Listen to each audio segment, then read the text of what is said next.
कि जो सीबीआई थी, सीबीआई ने 2000 में एक इंक्वायरी की थी मैच फिक्सिंग की, बहुत बड़ी इंक्वायरी की थी।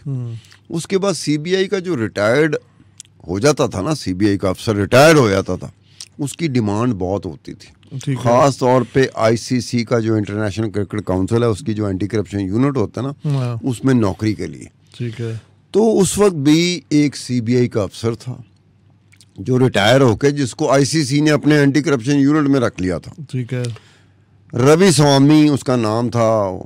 वो अपनी मुकद्दस लड़की कह रही थी जी वो स्वामी नहीं है, वो स्वामी नहीं है, स्वानी है। अब वो स्वामी था या स्वानी था, रवि स्वामी। तो वो उससे इस काम पे मामूर किया गया, अदालत ने मामूर किया। ठीक है। कि ये पता कराओ कि 9 बॉल पे बुकिया बैटिंग सट्टेबाजी एक्सेप्ट कर सकता है कि नहीं कर सकता। फिर उसने आगे कहा कि जी 40,000 पाउंड और 50,000 पाउंड तक एक्सेप्ट कर सकता है। हालांकि दुनिया में इस तरह का कोई कॉन्सेप्ट मौजूद ही नहीं है। आज भी आप किसी बुकिए के पास चले जाएं, आप सिंपल ये बात थी कि जस्टिस कुक को ये करना चाहिए था कि बुक मेकर जो लीगल बुक मेकर है, इलीगल बुक मेकर तो जाएगा ही नहीं। अगर मैं इलीगल बुक मेकर हूँ, मैं तो आपको कहूँगा ही नहीं कि मैं बुकिया हूँ। बात समझ रहे ना। लीगल बुक मेकर कहता ना, हाँ, तो जस्टिस कुक को चाहिए था, इंग्लैंड के जो लीगल बुक मेकर थे उनको बुलाया, कहता कि जनाब ये 9 बॉल पे बैटिंग का एक्सेप्ट करना बुकिए का, हाँ जी, वो बताया जाए। अब कहने का मतलब ये है कि ये नहीं हुआ। वो रवि स्वामी साहब जो सीबीआई इंडिया के थे, वो एंटी करप्शन यूनिट के इंचार्ज थे आईसीसी के। जज साहब ने उनसे, वो भी मुशावरत देने वालों में से थे, उन्होंने मुशावरत दी कि ये बैटिंग हो सकती है, बुक मेकर इस सट्टेबाजी को एक्सेप्ट कर सकता है। अब ये बात एक ऐसी बात थी जो फ्लॉ उस फैसले में रह गया कि आपको ये वंस फॉर ऑल, आम बंदे को तो नहीं पता, ले मैन को नहीं पता होता, जो सट्टेबाजी में होता है सट्टेबाज, जो सट्टेबाजी को एक्सेप्ट करता है बुकिया, ये वो दुनिया होती है जो इन चीज़ों को जानती है। आम बंदा जो ले मैन होता है उसको नहीं पता होता। वो आप ये कह रहे हैं कि जिस जज ने ये केस सुनाया वो केस गलत बुनियाद के ऊपर, गलत शवाहिद के ऊपर सुनाया? नहीं, इसके दो हिस्से हैं।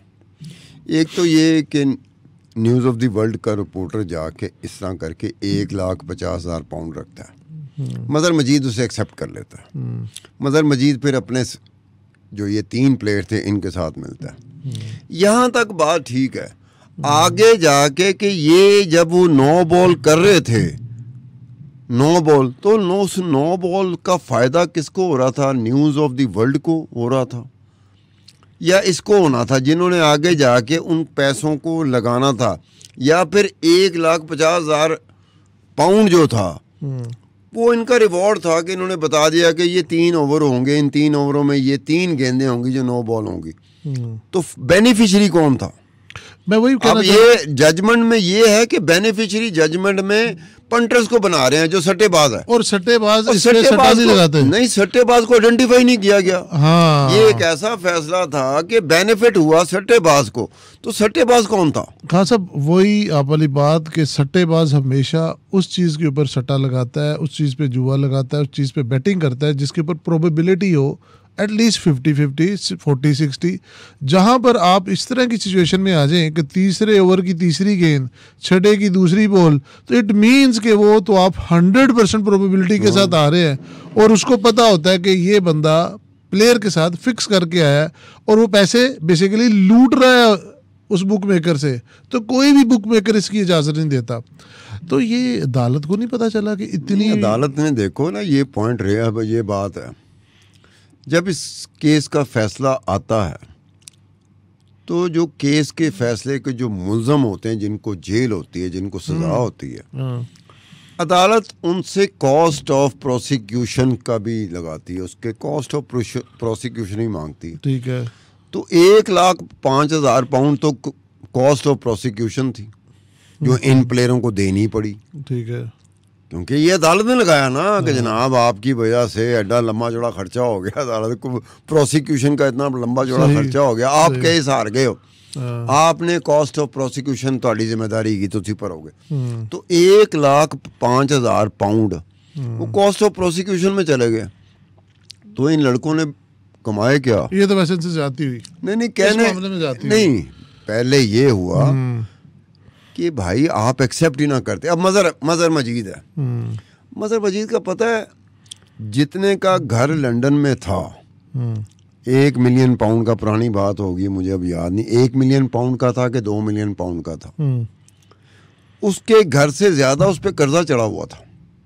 सही। मतलब 2 मिलियन पाउंड का मदर मजीद का घर था तो 4 मिलियन पाउंड उस पर कर्जा चढ़ा हुआ था। ठीक है। अब ये वो चीज़ कैसे इस्तेमाल कर रहा था मदर मजीद, वो ऐसे इस्तेमाल कर रहा था कि ये चीज़ मैं शो करूँगा मैच फिक्सर को कि पाकिस्तान के 3 खिलाड़ी मेरे कंट्रोल में हैं, जो काम लेना होगा मुझे बता देना, जो मैं जब भी मैच फिक्स करना होगा मुझे बता देना, हम मैच फिक्स कर सकेंगे। ठीक है। जब मैच फिक्सर ये चीज़ को देखता है तो उसको कंफर्म हो जाता है कि वाकई यार ये 3 जो खिलाड़ी हैं पाकिस्तानी खिलाड़ी, ये तो मजहर मजीद के कहने पे हैं कि उसे मजहर मजीद ने कहना था कि ये फलाना ओवर होगा, उसकी फलानी बॉल 9 बॉल होगी, फलाना ओवर होगा फलाना। जब वो देखते कि फलाने ओवर में जो ओवर कहे थे मजहर मजीद ने, जो गेंदें मजहर मजीद ने कही थी सारी 9 बॉल हुई हैं, तो उनको एतबार आया था।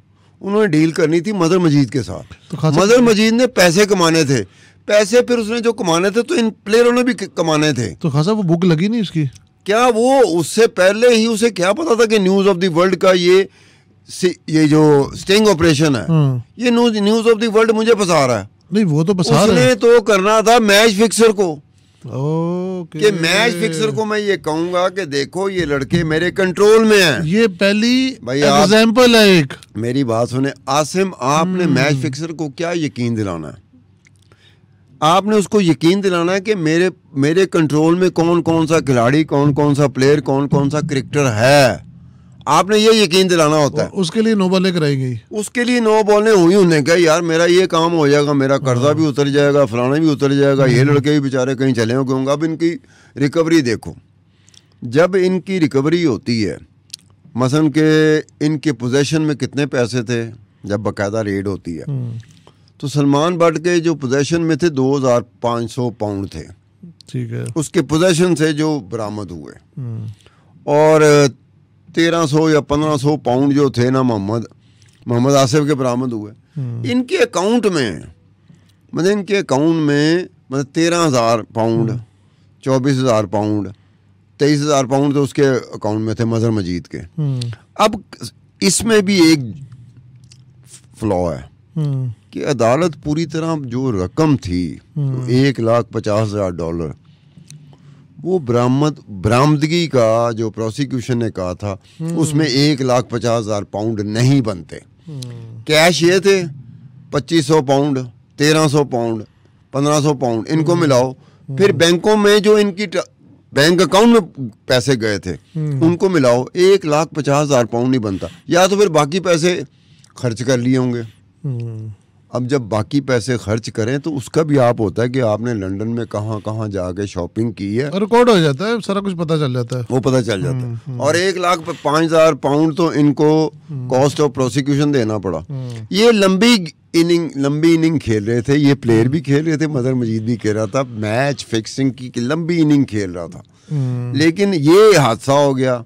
न्यूज़ ऑफ द वर्ल्ड ने अपना खेल खेला जैसे हम जर्नलिस्ट खेलते हैं, और वो पकड़े कि स्टिंग ऑपरेशन होता है उसमें उसका सारे का सारा जो खेल था मजहर मजीद का, वो सारे का सारा खेल चौपट हो गया। आने वाले वक्तों में ये इस तरह की चीज़ होनी थी जिसका प्रीएम्प्ट नहीं कर देते आप, वो प्रीएम्प्ट हो गया था। लेकिन ये बात जो है ना बरतानवी अदालत के रहेगी कि इन्होंने 9 बॉल के ऊपर बैटिंग बुकिया एक्सेप्ट करता है कि नहीं करता, वो एक चलता रहेगा, सारा वो लूप होल रहेगा कि जनाब इसके साथ आप इसको रैप अप करेंगे। नाज़रीन, लब्बे लबाब इस सारी डिस्कशन का ये है कि हमारे जो तीनों प्लेयर्स थे उनको सज़ाएं तो दुरुस्त हुई, उन्होंने एक गलत काम किया, लेकिन उस सज़ा का एक पहलू था कि 9 बॉल्स के ऊपर कहा गया कि जुआ लगा है, बैटिंग हुई है, जबकि 9 बॉल्स के ऊपर जुआ और बैटिंग नहीं होती।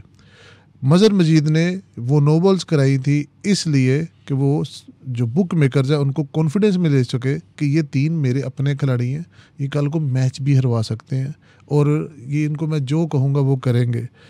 बहुत ही दुख भरी कहानी है पाकिस्तान के लिए, बहुत ही शर्मिंदगी वाली कहानी है। इसके ऊपर बहुत बातें हो चुकी हैं, अभी हम बहुत आगे आ गए, लेकिन वर्ल्ड कप चल रहा है, कुछ खिलाड़ी अभी भी हमारी टीम का हिस्सा है, हमारी पूरी सपोर्ट है उनके साथ। लेकिन इसमें कोई शक नहीं कि बुक मेकर्स अभी भी फाल हैं, अभी भी Pakistan, India, Dubai, USA, West Indies, UK के अंदर बुक्स ओपन है, मैचेस के ऊपर उसी तरह से जुआ लग रहा है और मज़ीद सख्ती की ज़रूरत है। हमारे प्लेयर्स को मज़ीद प्रोटेक्शन की ज़रूरत है इन लोगों से। With that, thank you Khan साहब फॉर योर